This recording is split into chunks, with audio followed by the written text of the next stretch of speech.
Oh God, there we are. Well done. Good. Yes. Now go back to that one. Nick Sanders here, visiting us at Touratech, a distributing meeting. He just gave a fantastic presentation. So you see, these were very famous pop stars in 1981. A few little laughs. Everybody ended up enjoying them 100%. Yes, there we are. Then I grew my hair like that, and I thought I looked fantastic, and nobody ever said anything different. You know, if you look like a complete prick, why doesn't someone say something like, you know, like a prick? Next one, please, Martin. Thank you. Not that one. We've done the larder car. Give us a little spill what's going on. Well, it's fantastic, to be honest. I've met some great friends. I mean, these are kind of distributors, and of course it's business for sure, but you know, at the same time, they're really lovely people. They laugh over jokes, which is super. The managing director ran off with the chairman's wife and all my sponsorship money. So I ended up doing it for nothing. Carry on. But I had a free week in Raffles Hotel with Miss Singapore. They welcomed me so warmly. You know, prior to being involved in Touratech, I was riding an R1. So with an R1, you're not going to need Touratech parts. You don't need panniers. It's a different concept of riding. But now I'm on the Yamaha Super Tenere, and I need panniers, sure, and I like the suit. You know, I've become involved involved with Touratech. In the Touratech family, yeah, for sure, yeah. And it's a privilege, mostly because they're really good people. I like fat women. Now, this was my landlady.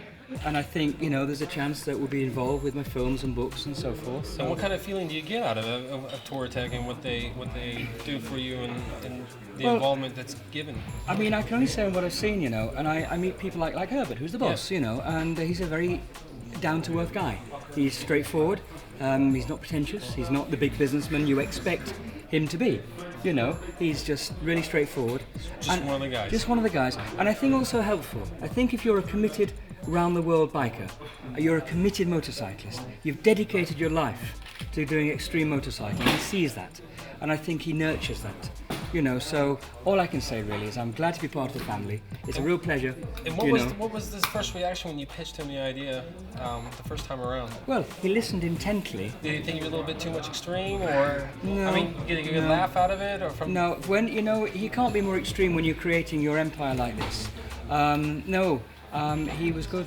He was very respectful, and he listened, and he gave me time. That's fantastic. When he didn't have time, so yeah. And we expect to see you in the future. You'll see me a lot. There we go. It's a pleasure. Thank you very much indeed. Nick Sanders, everyone. Touratech. Nick Plum's here, Touratech distributing meeting. We just had a little word with Nick Sanders over there. What do you think about that? Kind of R1, seriously. I think he's complete and utter mad. He's off his head, isn't he? Yeah, I must admit, we've got a lot of guys who have been around the world and done all kinds of things. But he's definitely done it. It has to be said that you know, Nick is just a little bit crazier than the majority of the other people. But you know, the responses that the crowd always gets from him is just phenomenal. Well, I think it's one of those things that, you know, you can tell from him, and I know he took the piss out of quite a lot of other travellers that have been around the world. But he is real. I mean, you can see what he says and what he does is complete and utterly down what to he earth. feels. Yeah. Well, down to his earth. Yeah, exactly. Which but is a little bit people do different connect to him on a level. They have some laughs. And, you know, the stories he's got are phenomenal. Well, I think he's taken back a bit by being invited here at the Touratech event, seeing all the people here and all the countries, because I don't think any of us could really understand. You know, we've been to lots of different countries and seen different cultures, but one, he's world, but two, he's been to every single one of those worlds. You know, everyone that's here, you know, he's been to probably near enough all of their countries. So, more than enough times. Yeah. So I think you've got to take your hat off to that, and maybe that does make you go mad. I don't know. Do you expect to see him in Touratech UK? Oh, he's stopping by, have a few, you know? Oh, he does, because luckily for us, he only lives about an hour and a half away from us. So okay. He's got a place in Wales. Mm-hmm. He's actually building a purpose-built kind of theatre place right next door to his house.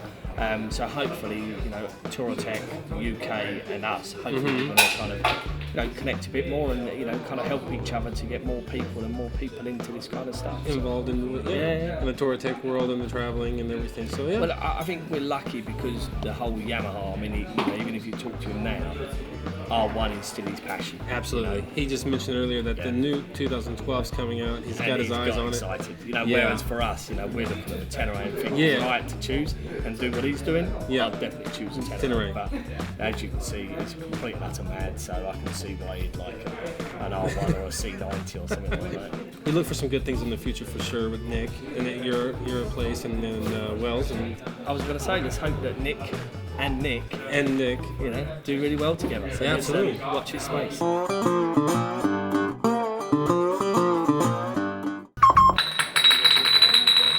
We already did it.